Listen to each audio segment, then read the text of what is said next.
suami istri dengan kerelaan kedua belah pihak, baik pada tempat tertutup atau tempat terbuka. Jadi dapat disimpulkan bahwa ikhtilat merupakan suatu perbuatan berdua-duaan antara lelaki dan perempuan, baik di tempat tertutup maupun terbuka dengan sukarela. Seperti yang telah diatur dalam Kanun Aceh nomor 6 tahun 2014 tentang hukum jinayah.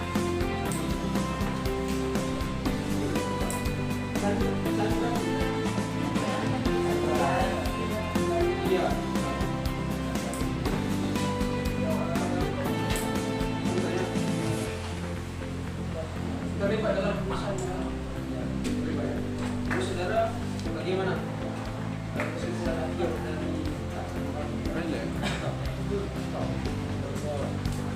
Sudah efektif ya?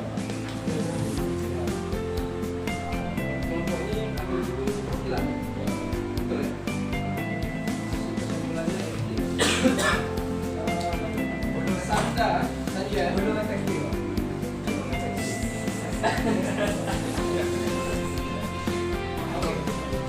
Oke.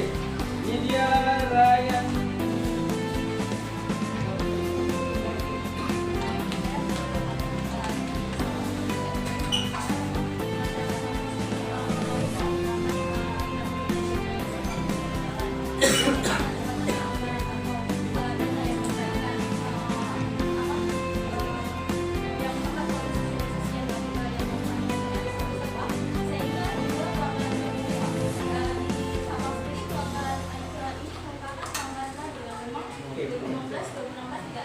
Dia adanya di tahun 2017.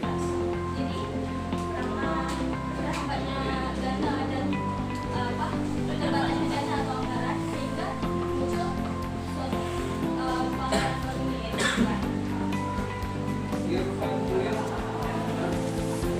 Menurut saya karena kami di sana belum tercapai seperti yang diinginkan ataupun yang diinginkan. Karena masyarakat Sabah batas baik kepada Islam oleh para wisata dan juga karena terbatasnya dana dan juga sehingga terhambatnya proses sosialisasi Sabah.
Dalam penerapan hanya tersebut, kalau dilihat dari segi dana atau anggarannya terbatas, sehingga dapat manfaat untuk satu manfaat tertentu. Dan kegiatan Syarifah Asli.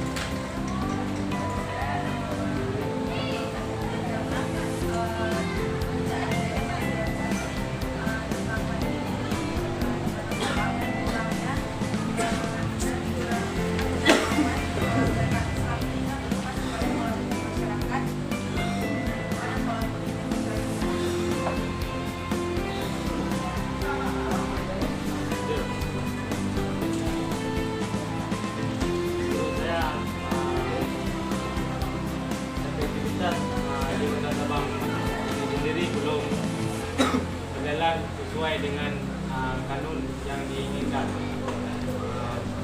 dan anggaran yang ada mungkin masih kurang.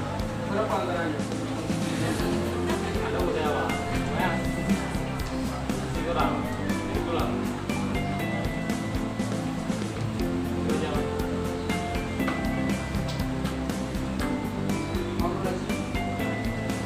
Nah, kalau menurut saya dari segi penerapan pemilihan sama itu sudah efektif.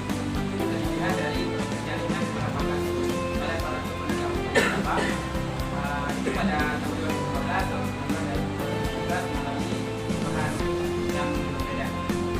Dan jadi disimpulkan aparatur penegak hukum di sana telah menjalankan sesuai dengan alasan motif di mana dari dalam tindak itu ya. Alasannya adalah untuk memberi kepastian hukum, untuk mengisi kepastian hukum. Kemudian penerapan kanun jinayah di Sabah di motif telah terrealisasikan. Namun jika dilihat dari segi sosiologis, penerapan hukum kanun Aceh nomor 6/14 di Sabah itu kurang efektif karena kenapa? Misalnya karena bila kita lihat budaya hukum di sana itu sudah dipengaruhi oleh budaya luar karena kurangnya terbatasnya pemahaman tentang Islam sebagian dari masyarakat Sabah menganggap bahwa tren yang baru adalah baru sehingga mereka kesulitan untuk melakukan tren tersebut dan juga pada waktu 2016 tidak dilakukannya sosialisasi karena terkait dana yang tidak mencukupi, kata Kepala Dinas Sosial di Kota Sabah. Nah, kemudian kita lihat di landasan filosofis penerapan kanunnya juga belum tercapai karena tujuannya dari ingin dicapai dalam kanun itu adalah terlaksananya syariat Islam. Tapi bila kita lihat pada 2017 ditemukannya pelanggaran baru yaitu khilaf. Jadi dapat kita simpulkan bahwa landasan tujuan dari penerapan kanunnya itu tercapai karena tujuan utamanya itu masih berubah. Tujuan utamanya itu melaksanakan syariat Islam secara gampang.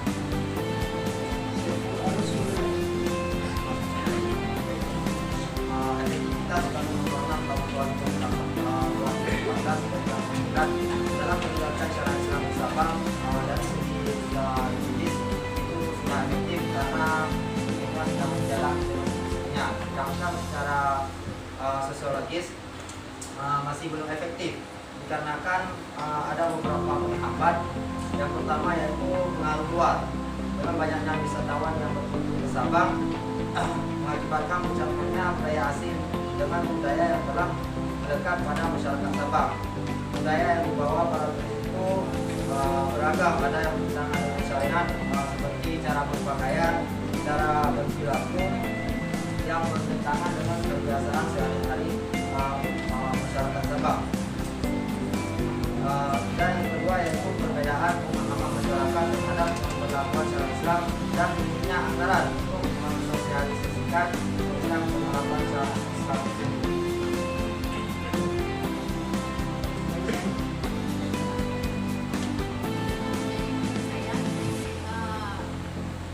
Kanun nomor 6 tahun 2014 itu yang khususnya tentang istilah di Sabang belum efektif. Karena kenapa? Bisa kita lihat bahwa Sabang merupakan kota pariwisata yang situ banyak bercampur baurnya budaya. Dan kemudian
efektif dan ada sisi juga yang belum efektif. Seperti dalam penegakannya, Pak.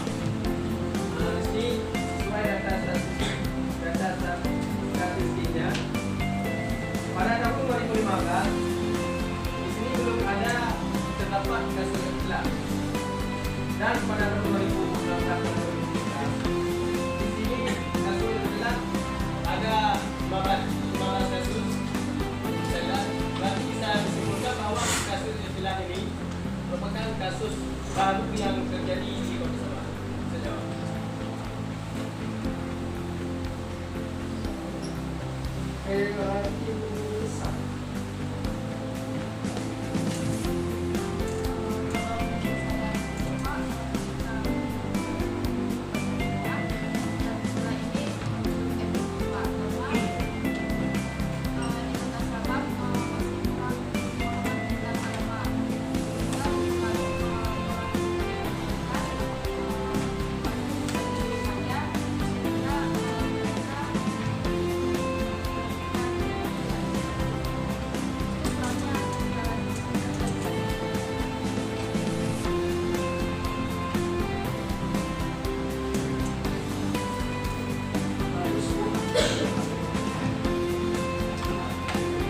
Dalam Undang Nomor 6 Tahun 2014 yang Sabang,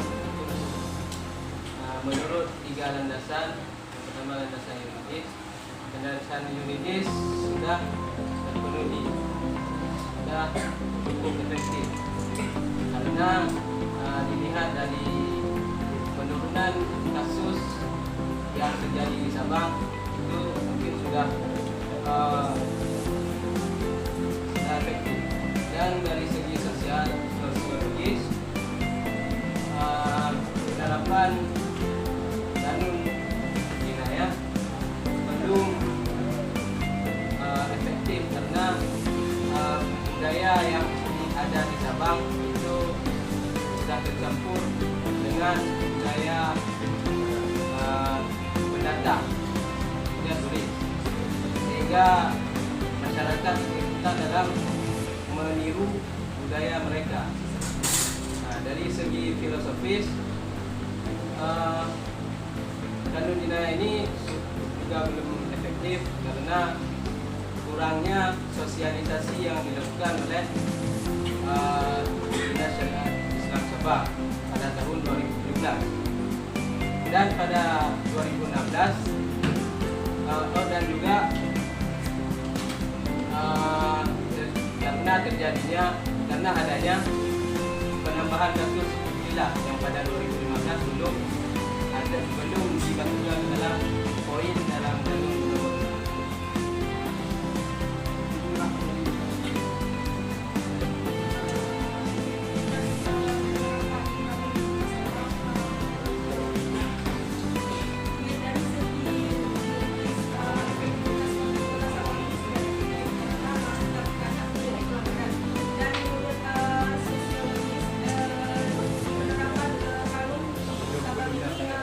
Masih belum efektif karena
anggaran masih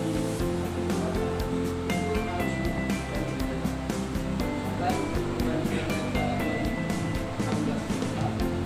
2016 ya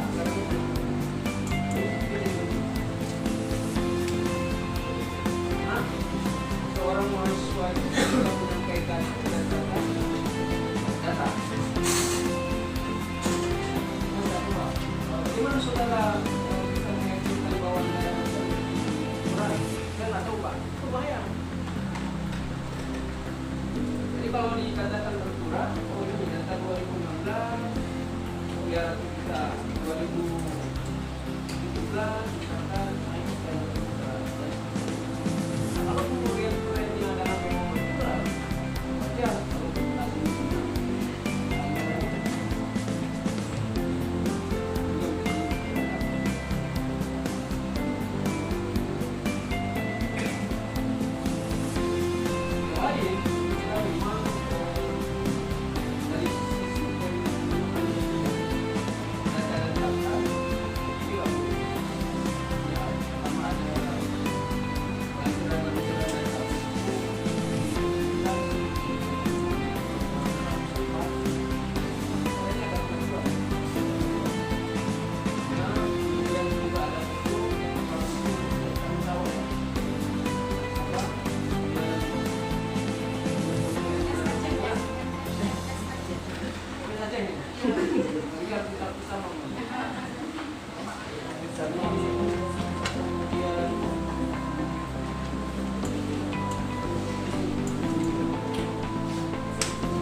sebenarnya di halaman 7 itu kan siapa ambil data di dalam berarti tahu nggak apa itu laporan akuntabilitas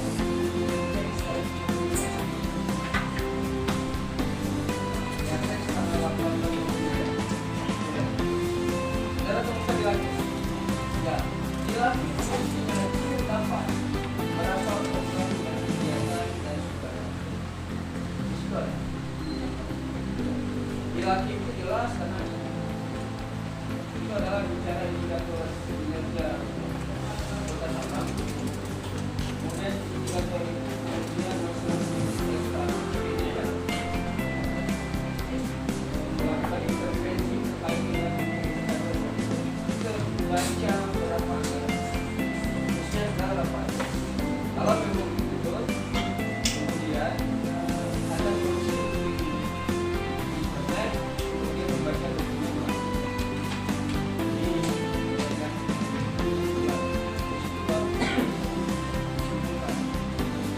biasanya dalam lagu ada data pemain, ada data pemain. Kalau kemudian lakinya 2018, maka dia harus menggantikan 2019.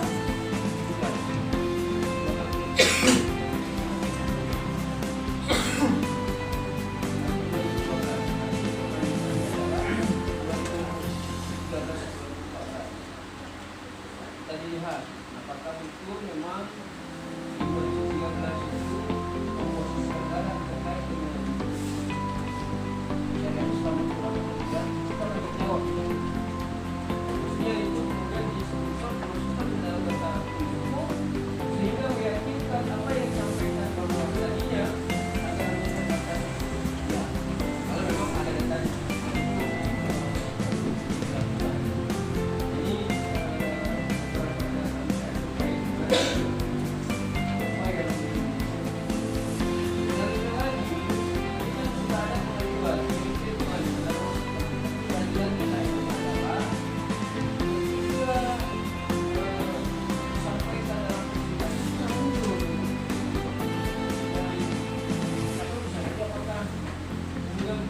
Nulis lain, kemudian presentasi lain. Nah, mestinya seorang mahasiswa ketika dia terlibat dalam proses masalah, ada beberapa data kemudian argumentasi yang kuat. Kalau misalkan bicara dari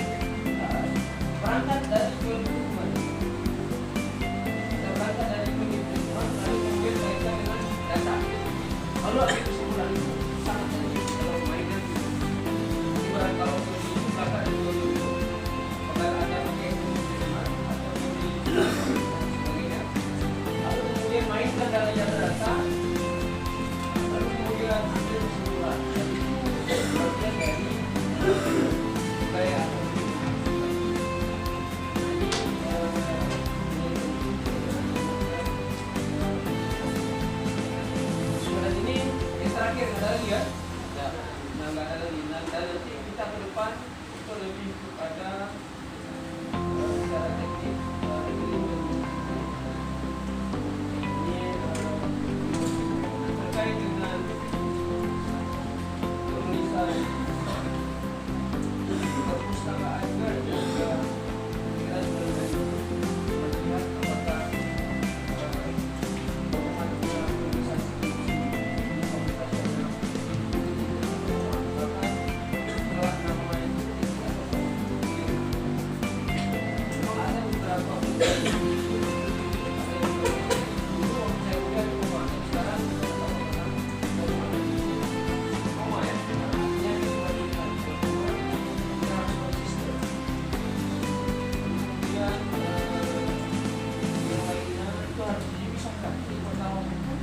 lalu kemudian kalau ada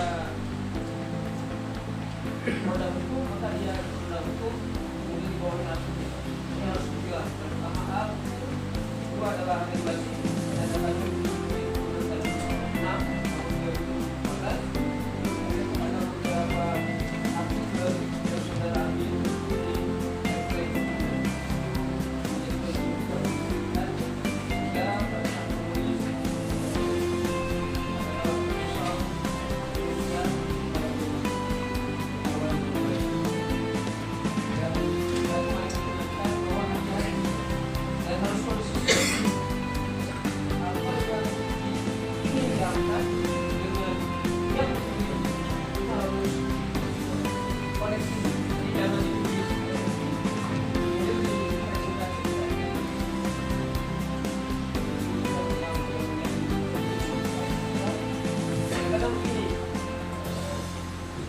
ambil aja artikel-artikel di copy paste, kemudian tanpa mengedit, waktu mencocokkan itu tanpa mengedit.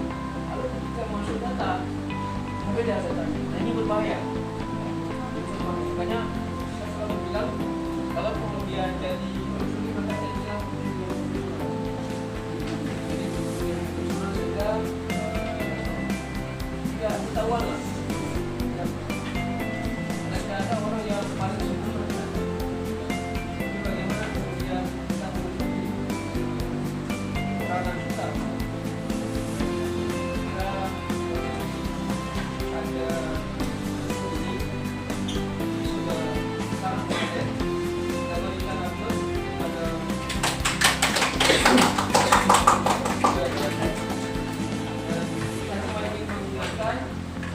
Tradisi akademik itu harus bagus, menghadirkan data, kemudian mensinkronkan data dengan apa yang ditulis.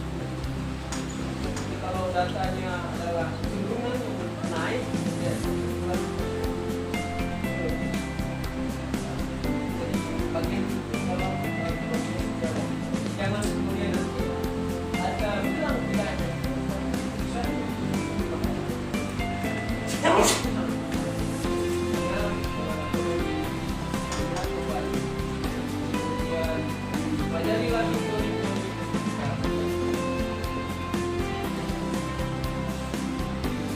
Ada poin lain yang menjadi menarik bagi saya berdasarkan data-data yang kelompok 3 dan kelompok 2 juga menyampaikan dari data sebutkan para mahasiswa juga bisa menyelesaikan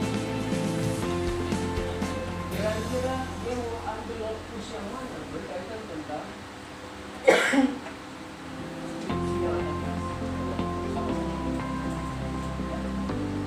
dan itu tergantung kepiawaian mahasiswa dalam meyakinkan Kasmodi untuk agar apa yang ditulis bisa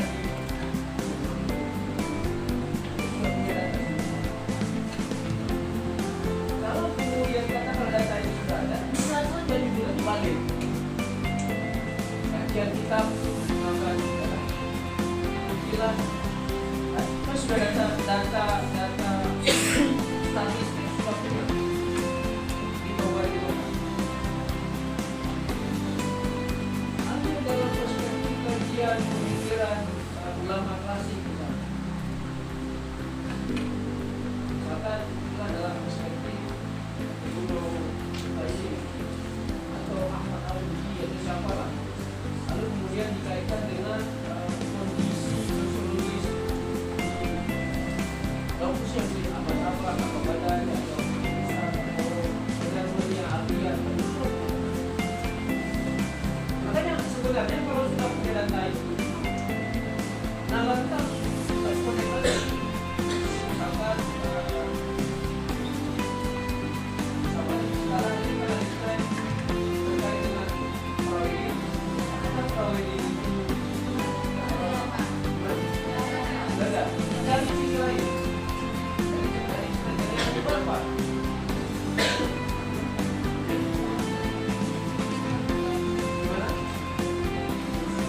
apa yang sudah dibuat kalau itu terkait dengan apa?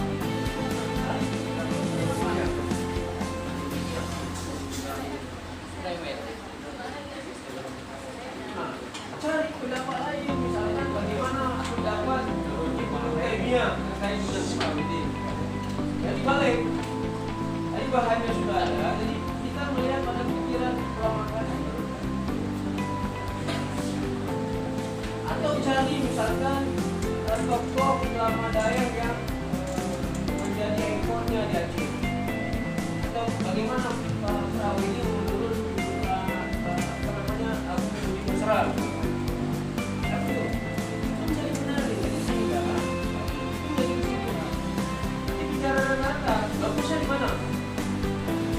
Berdasarkan ajaran atau bisnis prawedi dalam perspektif Abu Budi Mesra atau dalam perspektif Abu Nur Zahri. Sekarang sudah di bagaimana kemudian otomasi?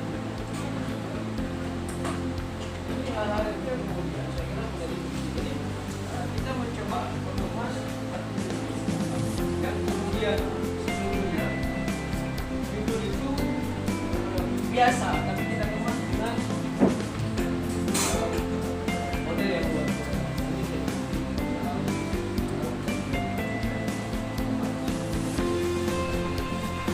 Saya kira itu mungkin ada respon lain terkait dengan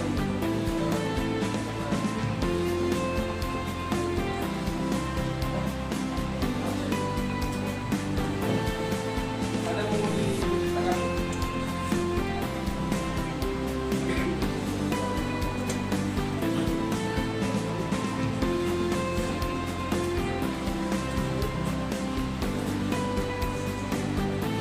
Sampai jam berapa? Pagi berapa? Sudah ya? Nanti dikirim ya?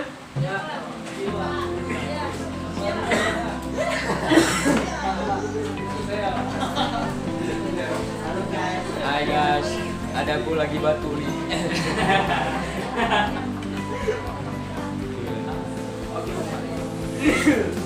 Batu.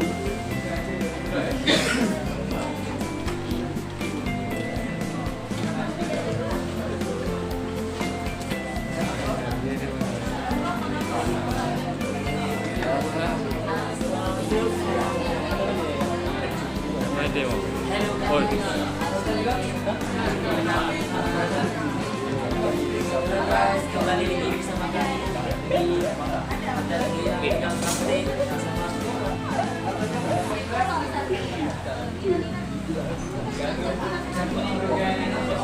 Ada gua mengayak tahu. sama Pak Syarif. Seluruh gang. Abang yang dulu kan. Tapi yang dulu.